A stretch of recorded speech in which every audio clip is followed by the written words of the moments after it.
Hello traders, मेरा नाम है ओम, एमएससी इन फाइनेंस और NSM certified equity derivative analyst. तो आज का वीडियो का टॉपिक है ऑप्शन ट्रेडिंग या फिर ऑप्शन मार्केट। तो ऑप्शन मार्केट क्या होता है ये वीडियो में हम देख लेंगे। ऑप्शन ट्रेडिंग के कितने टाइप्स होते हैं, ऑप्शन ट्रेडिंग में काम कैसे करना है, आज के इस वीडियो में हम इसमें देखेंगे। तो आज के इस वीडियो में हम कवर करेंगे कि ऑप्शन बाइंग क्या होती है। ऑप्शन सेलिंग के लिए एक सेपरेट वीडियो है। तो आज की इस वीडियो में हम देखेंगे कि ऑप्शन बाइंग क्या होती है और ऑप्शन बाइंग में काम कैसे किया जाता है। जैसे हमने फ्यूचर्स मार्केट देखा था, तो फ्यूचर्स मार्केट एक डेरिवेटिव मार्केट था, वैसे ही ऑप्शन मार्केट भी एक डेरिवेटिव मार्केट है। इसमें बस ट्रेडिंग होती है, इसमें इन्वेस्टमेंट नहीं होता है। इन्वेस्टमेंट बस हमारा कैश मार्केट में होता है और जो प्योर ट्रेडिंग होती है वो डेरिवेटिव सेगमेंट्स में होती है, जैसे फ्यूचर्स एंड ऑप्शंस। तो ऑप्शंस में काम कैसे करना है, कई लोगों को ये काफ़ी कंफ्यूजिंग लगता है ऑप्शन, क्योंकि नए टर्म्स होते हैं, समझने में काफ़ी दिक्कत आती है। तो इस वीडियो में हम सब इसको नॉर्मलाइज कर देंगे। चलिए स्क्रीन की तरफ। तो आज का जो टॉपिक है वो है ऑप्शन ट्रेडिंग। तो ऑप्शन ट्रेडिंग क्या होता है, ऑप्शन ट्रेडिंग में काम कैसे करते हैं, वो हम इस वीडियो में देखेंगे। तो ऑप्शन ट्रेडिंग एक high risk high reward program है। इसमें आपका रिस्क भी बहुत है, लेकिन उसी के साथ आपका रिवॉर्ड भी बहुत है। इस मार्केट में या फिर इस सेगमेंट में ट्रेडिंग करने के लिए आपके पास पूरा नॉलेज चाहिए। आपके पास आधा अधूरा नॉलेज है तो उससे आपका काम यहाँ पे खराब हो जाएगा, आपके लॉस होने के चांसेस यहाँ पे ज़्यादा है। जो मेजॉरिटी है, जैसे सेबी की भी एक रिपोर्ट है, जैसे 100 में से 1% लोग ऐसे हैं जो ट्रेडिंग से प्रॉफिट बनाते हैं ऑप्शंस में। जैसे मान लीजिए 100 लोग हैं तो उसमें से बस एक ही बंदा प्रॉफिट बना रहा है, 99% लोग यहाँ पे लॉस कर देते हैं। तो ऑप्शन ट्रेडिंग में नॉलेज का होना ज़रूरी है, आपके पास एक अच्छी स्ट्रेटेजी का होना ज़रूरी है, आपको पूरा इन डिटेल पता होना चाहिए कि बाइंग कैसे करते हैं, सेलिंग कैसे करते हैं। तो इस वीडियो में हम देखेंगे, एग्जाम्पल्स भी देखेंगे ताकि आपको समझ आए कि इंटरफेस किस हिसाब से होता है और कौन सी टर्म का क्या मीनिंग होता है। आप इंडेक्स के फ्यूचर्स में ऑप्शंस में ट्रेडिंग कर सकते हैं, स्टॉक के ऑप्शंस में आप ट्रेडिंग कर सकते हैं, करेंसी कमोडिटीज के ऑप्शन में भी आप ट्रेडिंग कर सकते हो। लेकिन जैसे कि मैंने पहले कहा कि आपके पास ऑप्शंस का पूरा नॉलेज होना ज़रूरी है। तो इस वीडियो में हम वो सारी चीज़ें कवर करेंगे। जैसे मैंने कहा था कि ऑप्शंस एक डेरिवेटिव मार्केट है, जैसे फ्यूचर्स एक डेरिवेटिव मार्केट है, डेरिवेटिव मार्केट के अंदर आता है, वैसे ही एक ऑप्शंस भी आता है। तो मैं डेफिनेशन आपको बता दूं, derivative is a financial instrument which derives it's value from its underlying asset. तो फाइनेंशियल इंस्ट्रूमेंट मतलब आपके शेयर्स, बॉन्ड, डिबेंचर्स या फिर ऐसी कोई एसेट जहां से आपको रिटर्न जनरेट होता है एनुअल बेसिस पे, जैसे एफडी हो गया या फिर कोई गवर्नमेंट की स्कीम हो गई। तो जहां से भी आपको पैसा आता है वो आपका क्या होता है, फाइनेंशियल इंस्ट्रूमेंट होता है। तो डेरिवेटिव क्या है, ये भी एक फाइनेंशियल इंस्ट्रूमेंट है, ठीक है, जिसका वैल्यू अंडरलाइंग एसेट से डिराइव होता है। अभी इसको हम एग्जांपल की तरह समझेंगे। जैसे हम किसान भाई खेतों में गन्ने उगाते हैं, शुगर केन उगाते हैं, तो शुगर केन को जब भी हम प्रोसेस करते हैं तो हमें क्या मिलता है, हमें चीनी मिलती है, शक्कर मिलती है, हमें शुगर मिलती है, ठीक है। तो शुगर कैसे हमें मिलेगी, वो हमें शुगर केन से मिलेगी। मान लीजिए अगर शुगर केन उगाया ही नहीं किसान ने तो हमें शुगर नहीं मिलेगी। तो यहाँ पे शुगर क्या हो गया, शुगर हमारा डेरिवेटिव हो गया, ठीक है, और अंडरलाइंग एसेट क्या हो गया, हमारा शुगर केन हो गया। तो मान लीजिए शुगर केन की प्राइस अगर बढ़ गई तो शुगर की भी प्राइस बढ़ जाएगी, और अगर शुगर केन की प्राइस नीचे आई तो शुगर की भी प्राइस धीरे धीरे नीचे आ जाएगी। इसको थोड़ा रियल एग्जांपल में लेते हैं। ये सेम एग्जांपल हमने फ्यूचर्स में भी कवर किया है, तो आप वो वीडियो जाके भी आप देख सकते हो। तो जैसे मान लीजिए रिलायंस का एक स्टॉक है, रिलायंस का स्टॉक ऊपर जा रहा है तो उसका ऑप्शन भी ऊपर जाएगा। अगर रिलायंस का स्टॉक नीचे आ रहा है तो रिलायंस का ऑप्शंस भी नीचे आएगा। दूसरा एग्जांपल देख लेते हैं। जैसे काफ़ी सारे लोग इंडेक्स में भी ट्रेडिंग करते हैं, जैसे निफ्टी और बैंक निफ्टी में। तो अगर बैंक निफ्टी ऊपर जा रहा है तो बैंक निफ्टी का ऑप्शंस भी ऊपर जाएगा। अगर बैंक निफ्टी का नीचे आ रहा है तो बैंक निफ्टी का ऑप्शंस भी नीचे आएगा। तो इसी तरीके से डेरिवेटिव्स काम करता है। तो इक्विटी मार्केट से हमारा डेरिवेटिव मार्केट का जन्म हुआ है। जैसे इक्विटी या फिर कैश मार्केट जो होता है वो हमारा क्या होता है, इन्वेस्टमेंट का मार्केट होता है। तो उसी से निकल के हमारा क्या आया, डेरिवेटिव्स मार्केट आया, जहाँ पे हम बस ट्रेडिंग करते हैं। तो डेरिवेटिव्स मार्केट के मोस्टली 4 टाइप्स होते हैं। एक होता है फॉरवर्ड, एक होता है स्वैप्स। तो इसमें हम ट्रेडिंग यूजुअली स्टॉक मार्केट में नहीं करते हैं। थर्ड आता है फ्यूचर्स मार्केट, जो हमने उस पर एक सेपरेट वीडियो बनाया, तो आप वो वीडियो जाके देख सकते हो। और जो फोर्थ आता है वो होता है ऑप्शंस होता है। तो ऑप्शंस में क्या होता है, ऑप्शंस में होता है कॉल और पुट होता है, ठीक है। तो कॉल क्या होता है, पुट क्या होता है, ये भी हम आगे धीरे धीरे समझने की कोशिश करेंगे। तो आज का फोकस हमारा कहाँ पे रहेगा, आज का फोकस हमारा ऑप्शंस पे रहेगा। तो ऑप्शंस जानने के लिए उसका डेफिनेशन जानना भी बहुत जरूरी होता है। तो ऑप्शंस का क्या डेफिनेशन है, option is a contract which gives buyer right but not obligation to buy और सेल अंडरलाइंग एसेट और इंस्ट्रूमेंट। अभी क्योंकि ये डेफिनेशन काफ़ी ये है, काफ़ी एक ट्रेडिशनल मैनर में है, तो इसको हम धीरे धीरे सिंप्लीफाई करेंगे। तो इसका एक्सप्लेनेशन को हम अलग अलग बाइफरकेट करेंगे। तो option is a contract, option के कॉन्ट्रैक्ट है। कॉन्ट्रैक्ट मतलब क्या, कॉन्ट्रैक्ट मतलब एक लीगल एग्रीमेंट है, ठीक है। किसके बीच में, बायर और सेलर के बीच में। जैसे हम घर जब भी रेंट पे देते हैं तो उसका एग्रीमेंट बनाते हैं, या फिर कार कभी रेंट पे देते हैं तो उसका एग्रीमेंट बनाते हैं। वैसे ही ऑप्शंस क्या है, ऑप्शंस ये एक लीगल एग्रीमेंट है, किसके बीच में, बायर और सेलर के बीच में। Gives the buyer the right but not the obligation. मतलब यहाँ पे बायर चूज कर सकता है कि बाय करे या सेल करे, वो कंपलसरी यहाँ पे नहीं है। जैसे कि फ्यूचर्स मार्केट में था कि अगर हमने बाय किया तो हमें बाय करना ही पड़ेगा, या फिर हमने सेल किया तो हमें सेल करना ही पड़ेगा। लेकिन ऑप्शंस में क्या होता है, बायर चूज कर सकता है कि उसे बाय करना है या सेल कर देना है। टू बाय और सेल एन अंडरलाइंग एसेट। जैसे हमने एग्जांपल में समझा कि अंडरलाइंग एसेट क्या होता है, तो फाइनेंशियल मार्केट में अंडरलाइंग एसेट होता है स्टॉक्स, गोल्ड, कमोडिटीज हो गई, या फिर पर्टिकुलर स्टॉक हो गया कोई, तो वो क्या होता है, हमारा अंडरलाइंग एसेट होता है एट अ स्पेसिफिक डेट।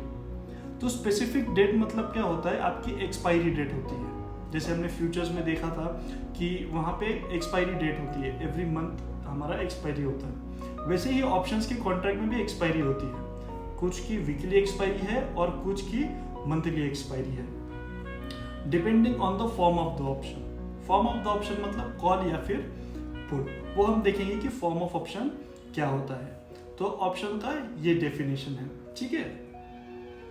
तो मेन कंपोनेंट्स क्या है ऑप्शन के, ठीक है। जैसे फ्यूचर्स में हमने मार्जिन मनी देख लिया था, स्पेकुलेटर्स हेजेस को देख लिया था, वैसे ऑप्शन के और ऐसे कौन से कंपोनेंट्स है जिनको हमें फोकस करना चाहिए।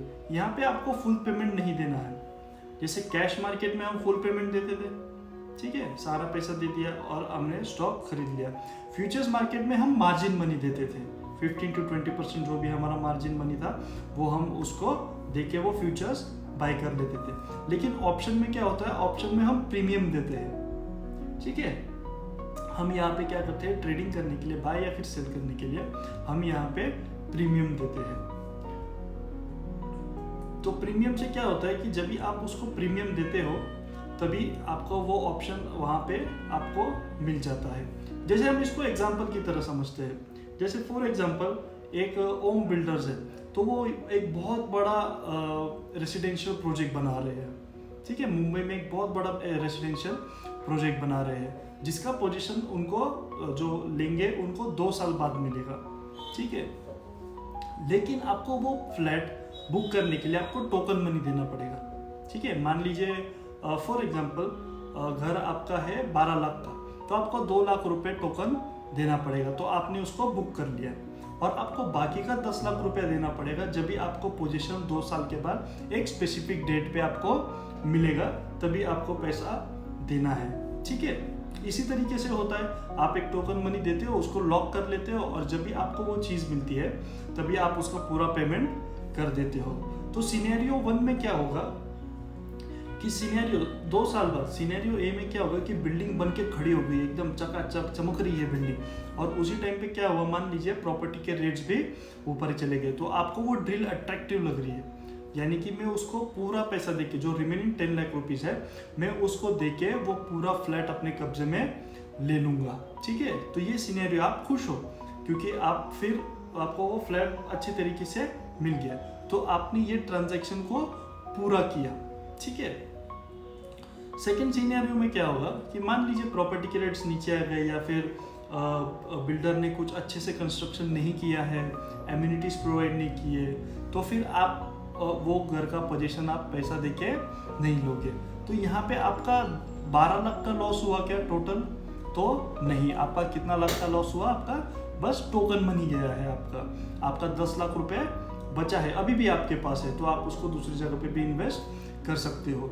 यही आपका ऑप्शन होता है। ठीक है, जितना आपने पैसा भरा है ऑप्शन बाइंग में, आपका उतना ही लॉस होगा, उससे ज़्यादा आपका लॉस होगा नहीं। जैसे आपने एक पोजीशन ओपन की, उसमें आपने 5000 का आपने कॉल बाय किया, तो आपका लॉस 5000 ही होगा अगर मार्केट रिवर्स जाता है, तो वो हम आगे अच्छे से समझ लेंगे।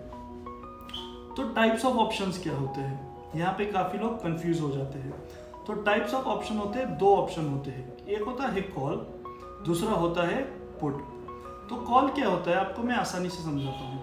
जैसे आपको लग रहा है कि आपका बुलिश व्यू है मार्केट को लेके, आपको लग रहा है कि आने वाले टाइम में मार्केट यहाँ से ऊपर जा सकता है, तो वहाँ पे आप क्या करेंगे, वहाँ पे आप कॉल बाय करेंगे, क्योंकि आपको व्यू बुलिश लग रहा है, आपको लग रहा है कि मार्केट यहाँ से ऊपर जाएगा, तो आप वहाँ पे आप कॉल बाय करोगे।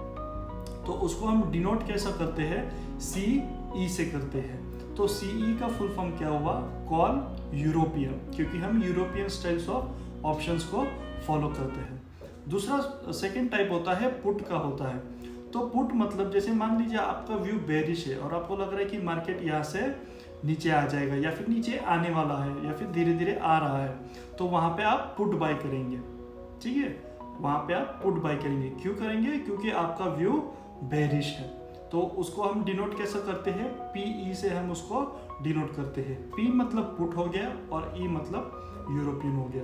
अभी यहाँ पे गौर करने वाली बात है, अगर आप कॉल खरीद रहे हो तो आपको कॉल ही बेचना है, अगर आप पुट खरीद रहे हो तो आपको पुट ही बेचना है, कॉल खरीद के पुट नहीं बेचना है हमें, तो फिर आपका वहाँ पे पोजीशन गलत हो जाएगा। ठीक है, जैसे बाय का सिनेरियो फॉर एग्जांपल, यहाँ पे हमने एक चार्ट लगाया है, तो आपको लग रहा है कि यहाँ से मार्केट ऊपर जा सकता है, एक अच्छी खासी मूवमेंट यहाँ पे मार्केट दे सकता है, तो यहाँ पे आप क्या करेंगे, यहाँ पे आप कॉल बाय करेंगे।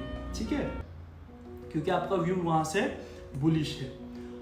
आपको लग रहा है कि मार्केट यहाँ से नीचे आएगा, जो भी आपका एनालिसिस है उससे आपको लग रहा है कि यहाँ से मार्केट नीचे आएगा, तो वहाँ पे आप क्या सिलेक्ट करेंगे, वहाँ पे आप पुट सिलेक्ट करेंगे, क्योंकि आपका व्यू बेरिश है।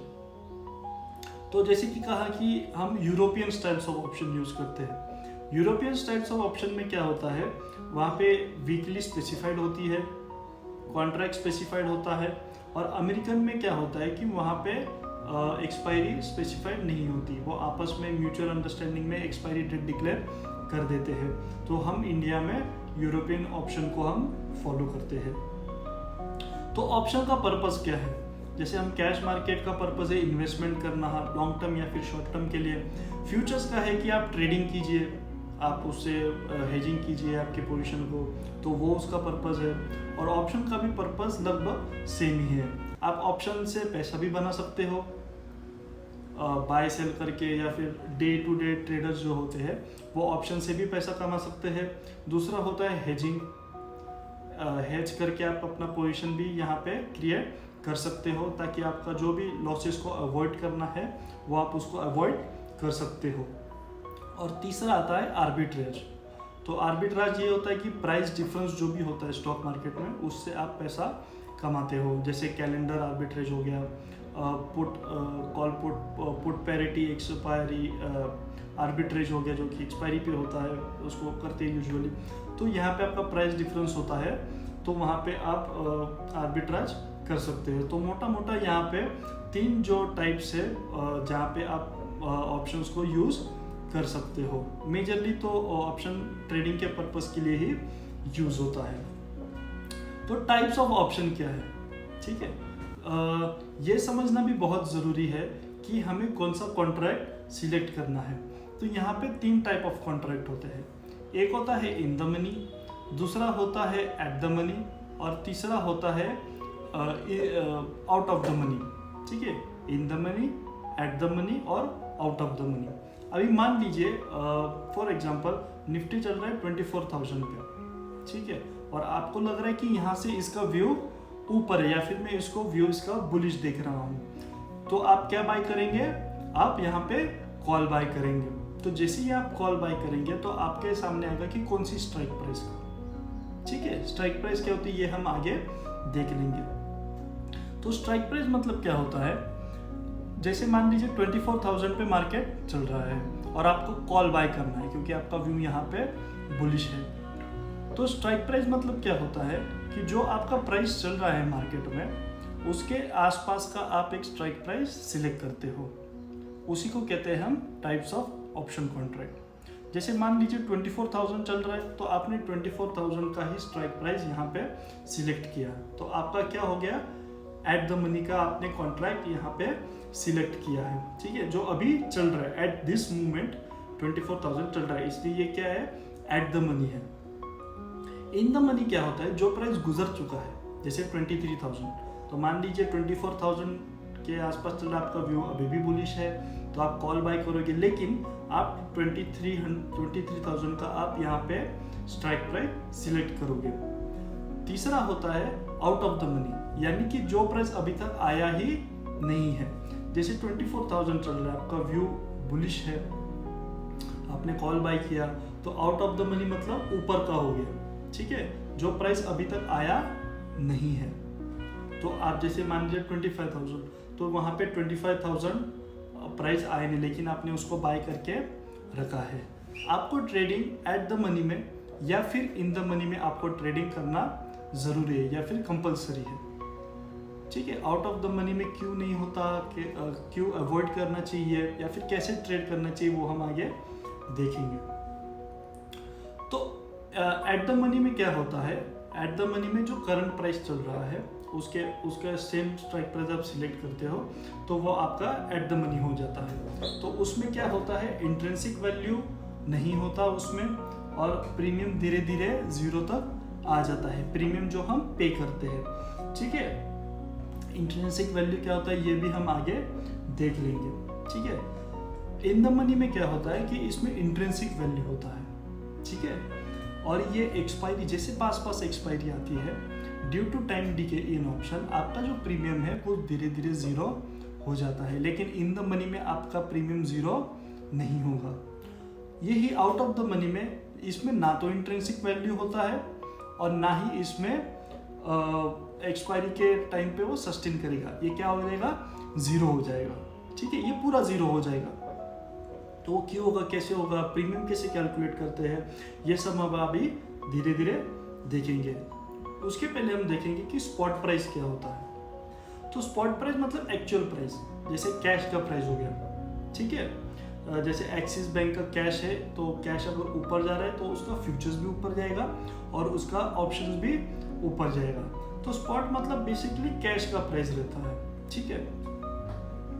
तो इसमें मेन कंपोनेंट्स क्या है, जैसे कि हमने अभी डिस्कस किया कि स्ट्राइक प्राइस, जैसे कि आपका रिलायंस फॉर एग्जांपल आपको लग रहा है कि यहाँ से 5% ऊपर जाएगा और करंट प्राइस उसका 2340 चल रहा है, क्योंकि आपका व्यू बुलिश है तो आप यहाँ पे कॉल बाय करोगे, रिलायंस इंडस्ट्रीज का आप यहाँ पे आप ऑप्शंस में कॉल बाय करोगे। कौन सी स्ट्राइक प्राइस का, एक तो 2340 का या फिर 2360 का, उसके आसपास का आप स्ट्राइक यहाँ पे सिलेक्ट करोगे, तो उसको हम क्या बोलते हैं, स्ट्राइक प्राइस। आपको ये सिलेक्ट करना ही पड़ेगा, अगर आप सिलेक्ट नहीं करोगे तो आपका ऑप्शन वहां पे ट्रेड होगा ही नहीं, ठीक है। दूसरा पॉइंट क्या आता है, प्रीमियम ऑफ ऑप्शन। तो प्रीमियम ऑफ ऑप्शन ये हम कैसे कैलकुलेट करते हैं, intrinsic value plus time value, जब भी हम दोनों को एकत्रित करते हैं तभी हमें क्या मिलता है, ऑप्शन प्रीमियम मिलता है। तो वो कैसे मिलता है उसका एक एग्जांपल देख लेते हैं। जैसे इंट्रिंसिक वैल्यू हम पहले देख लेते हैं, जैसे 24,000 पे मान लीजिए स्ट्राइक प्राइस अपना निफ्टी स्पॉट चल रहा है 24,250 के आसपास, ठीक है।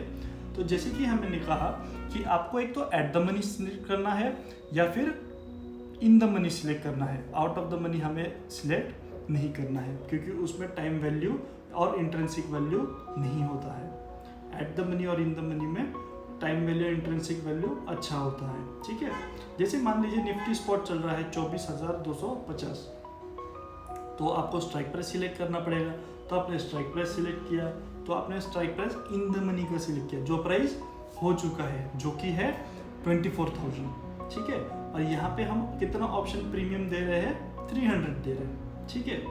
तो अभी हम देखते हैं कि इंट्रिंसिक वैल्यू कैसे कैलकुलेट होती है, और इंट्रिंसिक वैल्यू से टाइम वैल्यू या फिर एक्सट्रिंसिक वैल्यू भी कह सकते हैं, तो वो कैसे कैलकुलेट होती है हम वो भी देखेंगे। तो इसका एक फॉर्मूला होता है Nifty spot minus Nifty strike, जो कि हमारा आ जाता है 250, 24,250 माइनस 24,000 जब हम करेंगे तो हमें 250 आ जाएगा। तो 250 क्या हमारा एक इंट्रिंसिक वैल्यू है, ठीक है। और टाइम वैल्यू कैसे कैलकुलेट करते हैं हम, जैसे टाइम वैल्यू है तो option premium minus intrinsic value. तो इंट्रिंसिक वैल्यू हमने कैलकुलेट की है, वो कितनी है, 250 है, ठीक है। और ऑप्शन प्रीमियम कितना दे रहे हैं हम, 300 दे रहे हैं। तो 300 माइनस 250 करेंगे तो हमारा 50 टाइम वैल्यू आ जाएगा, 50 हमारा टाइम वैल्यू आ जाएगा। लेकिन जैसे जैसे आपका एक्सपायरी नज़दीक आते जाता है उस कॉन्ट्रैक्ट का, वैसे वैसे आपका जो टाइम वैल्यू है, जैसे 50 है तो वो धीरे धीरे 40, 30, 20, 1 और 0 हो जाएगा, ठीक है। तो इसको हम क्या कहते हैं, इसको हम टाइम डीके कहते हैं। तो आपका जो प्रीमियम का वैल्यू है वो धीरे धीरे नीचे आ जाएगा बिकॉज ऑफ टाइम डीके। तो इंट्रिंसिक वैल्यू क्या होता है, ये बिल्ट इन वैल्यू होता है ऑप्शन का, ये एकदम रॉक सॉलिड होता है, ठीक है। ये इंक्रीज और डिक्रीज तभी होता है जब भी उसका अंडरलाइन या फिर आप कह लीजिए स्टॉक ऊपर नीचे होता है। इसको एक्सपायरी से कोई फर्क नहीं पड़ता है, जो भी वैल्यू लास्ट में बचता है एक्सपायरी के टाइम वो उसका इंट्रिंसिक वैल्यू ही बचा हुआ रहता है। और टाइम वैल्यू कैसा होता है, टाइम वैल्यू आइस की तरह होता है। आइस जैसे पिघलते जाता है, जैसे जैसे वक्त गुजरता है वैसे आपका टाइम वैल्यू भी होता है। आपका प्रीमियम धीरे धीरे धीरे गलना शुरू हो जाता है, जैसे आपका एक्सपायरी नजदीक आता है वैसे वैसे आपका प्रीमियम गलना शुरू हो जाता है। तो time value plus intrinsic value हम करेंगे तो हमें क्या मिलेगा, ऑप्शन प्राइस मिलेगा। ये आपको कैलकुलेट करने की ज़रूरत नहीं है, प्री कैलकुलेटेड रहता है, लेकिन आपको जानना बहुत ज़रूरी है। और जो थर्ड चीज़ है, जो इम्पोर्टेंट चीज़ है वो है टाइम डीके। जैसे हमने अभी देखा कि टाइम डीके क्या होता है कि जैसे जैसे एक्सपायरी हमारी पास आता जाती है वैसे ही हमारा प्रीमियम धीरे धीरे धीरे धीरे नीचे आना शुरू हो जाता है। जैसे हम एग्जांपल की तरह समझेंगे कि एक्सपायरी जब भी शुरू होती है, नया कॉन्ट्रैक्ट जब भी शुरू होता है तभी इसका एक्सपायरी जो टाइम वैल्यू है वो 100% रहती है। लेकिन जैसे जैसे एक्सपायरी पास आता जाता है इसका टाइम वैल्यू धीरे धीरे 0 पे आ जाता है या फिर नियर टू 0 आ जाता है। वो डिपेंड ऑन द कॉन्ट्रैक्ट, आप कौन सा कॉन्ट्रैक्ट सिलेक्ट कर रहे हो। आप इन द मनी सिलेक्ट करोगे तो पूरा 0 नहीं होगा, एट द मनी करोगे तो चांसेस है कि वो 0 तक आ जाए। आउट ऑफ द मनी आप सिलेक्ट करोगे तो आपका पूरा 0 हो जाएगा, अगर मार्केट आपके डायरेक्शन में मूव नहीं किया तो। अगर आपके डायरेक्शन में जा रहा है मार्केट तो आपका चांसेस है कि आप सस्टेन कर जाओगे, लेकिन नियर टू 0 फिर भी आ ही जाएगा। आपका लॉस यहाँ पे ही होता है, जो मेजर लॉस है, क्योंकि लोगों को कॉन्ट्रैक्ट कैसे सिलेक्ट करना है, कौन सा सिलेक्ट करना है ये उन्हें पता नहीं होता है, तो वहाँ पे लॉसेस ज़्यादा होते हैं। नेक्स्ट जो हम चीज़ देखेंगे वो है ऑप्शन ग्रिड्स। तो ऑप्शन ग्रिड्स मतलब क्या होता है कि वहाँ पे 5 टाइप ऑफ ऑप्शंस होते हैं, डेल्टा, गामा, थीटा, वेगा और रो।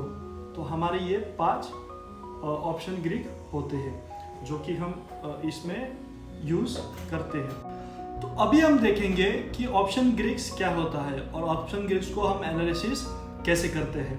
तो जो पहला ऑप्शन ग्रिड है वो है डेल्टा।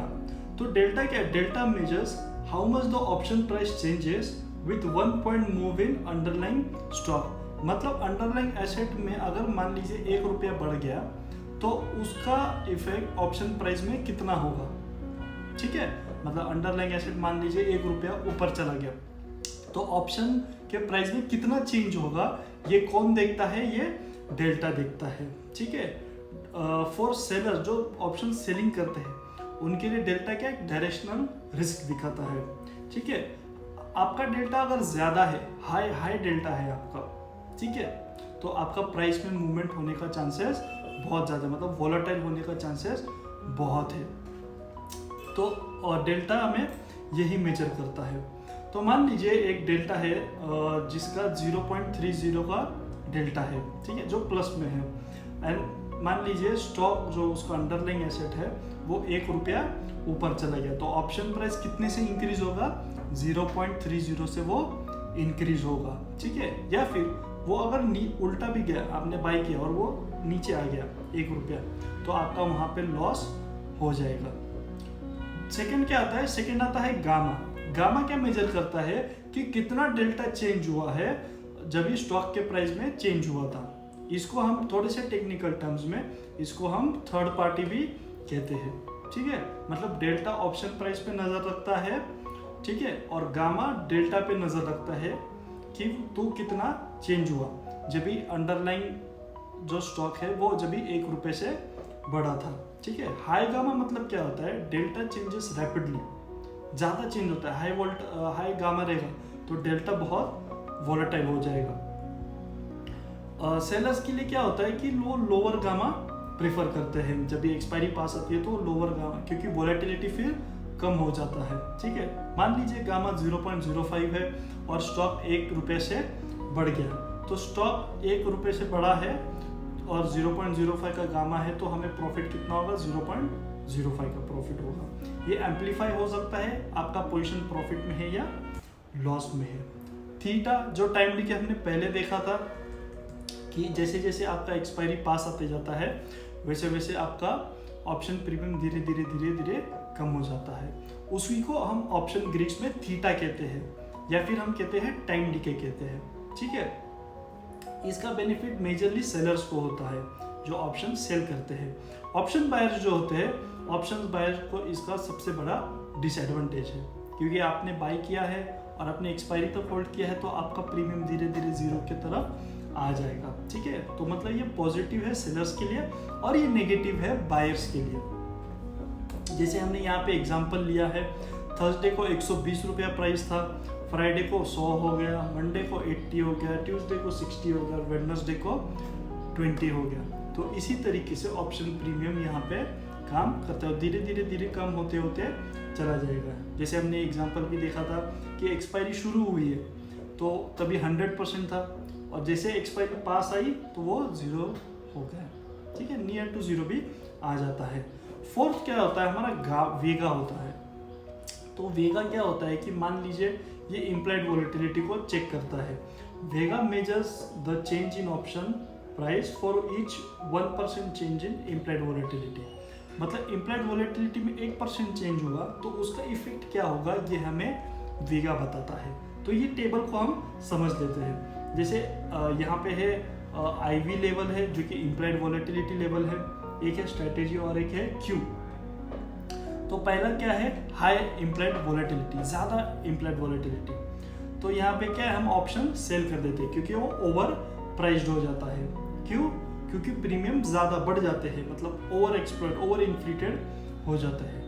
लो ईवी मतलब क्या होता है, हम यहाँ पे बाय करते हैं क्योंकि हमें यहाँ पे सस्ता मिलता है। हमें यहाँ पे क्या मिलता है, प्राइस हमें बहुत चीप में मिलता है, ठीक है, सस्ता मिल जाता है और उसका ऊपर जाने का चांसेस उतना रहता है। आईवी अगर नीचे गिर रहा है तो वो सेलर्स के लिए अच्छा होता है क्योंकि प्रीमियम का वैल्यू भी ड्रॉप होगा तो वो वहाँ पे सेल करके बैठ जाएंगे। और आईवी अगर बढ़ रहा है तो वो बायर्स के लिए अच्छा होता है क्योंकि प्रीमियम वहाँ पे आपका इंक्रीज हो जाएगा। 300 का मान लीजिए प्रीमियम है और आईवी राइज कर रहा है तो आपका प्रीमियम 400-450 तक जा सकता है डिपेंडिंग ऑन जितना वेगा है। जैसे यहाँ पे हमने एग्जांपल के तौर पे वेगा लिया है 0.10 लिया है तो मान लीजिए आईवी 2% से ड्रॉप हो गया तो ऑप्शन प्राइस भी 0.20 से नीचे आ जाएगा, क्योंकि आई हमारा 2% है, बराबर। तो यही है इम्प्लाइड वोलेटिलिटी, जिसका बेनिफिट हमें सेलर्स को ज़्यादा मिलता है। रो क्या होता है, जब भी रिस्क फ्री रेट चेंज होता है तो उसका जो इम्पैक्ट होता है वो हमें रो बताता है। तो जैसे मान लीजिए अभी रेपो रेट कम होता है गवर्नमेंट का, तो वो हमारा उसका इफेक्ट क्या होगा, तो वो साल में 1-2 बार ही होता है, ज़्यादा होता नहीं है। शॉर्ट टर्म के लिए वो बहुत छोटा सा रहता है रो, तो वो इंट्राडे में आप इग्नोर उसको कर सकते हो। जैसे अभी रेपो रेट कम हुआ था, जो रिसेंटली अनाउंसमेंट हुई थी, तो तभी आपका वो रो काम में आएगा, वरना उतना इम्पोर्टेंट नहीं है। तो अभी इस सिनेरियो में आप क्या करोगे, ठीक है। जैसे मान लीजिए आपको लग रहा है मार्केट ऊपर जा रहा है, एक टारगेट तक जाएगा, अच्छा खासा यहाँ पे बाइंग ये लेवल टू लेवल कर सकता है, तो यहाँ पे आप क्या करोगे, यहाँ पे आप कॉल बाय करोगे या पुट बाय करोगे, यहाँ पे आप कॉल बाय करोगे।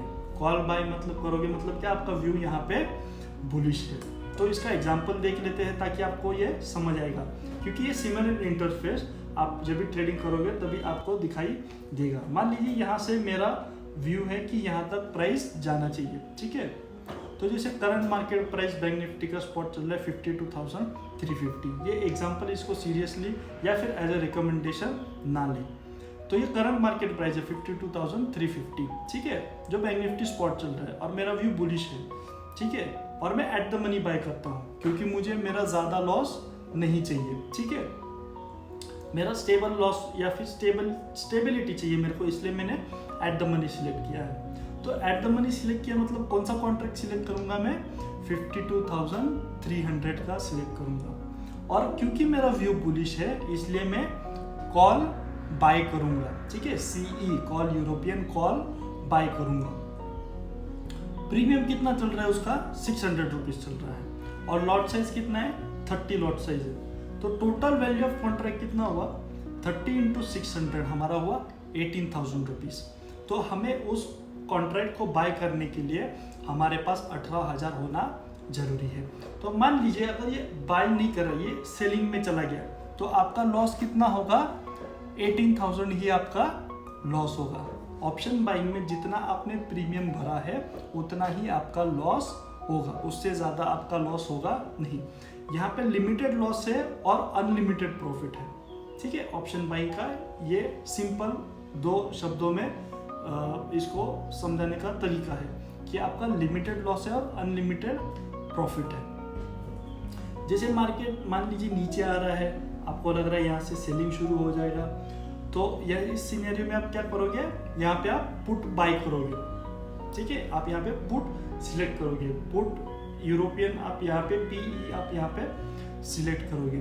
तो देख लेते हैं, सेम बैंक निफ्टी चल रहा है स्पॉट 52,350 में, कॉन्ट्रैक्ट टाइप है आपका at the money, strike price आपने सिलेक्ट की है 52,300, लेकिन हमारा यहाँ पे व्यू बेरिश है, तो हमने PE पुट यूरोपियन हमने यहाँ पे सिलेक्ट किया है, और प्रीमियम कितना है, 620 है, लॉट साइज यहाँ पे 30 है, ठीक है। तो हमारा कॉन्ट्रैक्ट वैल्यू कितना हो, 18,600 हमारा कॉन्ट्रैक्ट वैल्यू है। तो इसी तरीके से ऑप्शंस बाइंग में हम इसमें ऐसा काम करते हैं, जितना आपने प्रीमियम भरा है उतना ही आपका लॉस होगा और अनलिमिटेड प्रॉफिट होगा। ये है आपका ऑप्शन बाइंग, ठीक है। तो इस तरीके से ऑप्शन बाइंग में आप काम कर सकते हो। तो हमें कौन सी चीज़ें याद रखनी है, at the money, in the money, ये हमें सिलेक्ट करना है, आउट ऑफ द मनी को अवॉइड करना है इंट्राडे या फिर शॉर्ट टर्म बेसिस के लिए। हमें एक्सपायरी का पता होना ज़रूरी है कि एक्सपायरी की डेट क्या है, क्या वो वीकली एक्सपायरी है या मंथली एक्सपायरी है। तो हमें ये सारी चीज़ें, स्ट्राइक प्राइस कैसे सिलेक्ट करें, ये सब हमको पता होना ज़रूरी है। तो इस चैनल को सब्सक्राइब कीजिए, लाइक कीजिए, अपने दोस्तों के साथ, परिवारों के साथ इसको शेयर कीजिए, ताकि जो भी वीडियोस है रिलेटेड टू मार्केट या फिर मनी मेकर जी, तो वो सबसे पहले आपको जाए और आपके सारे फ्रेंड्स या फिर फैमिली मेम्बर्स को चले जाए और वो अच्छी तरीके से एजुकेट हो। तो थैंक यू।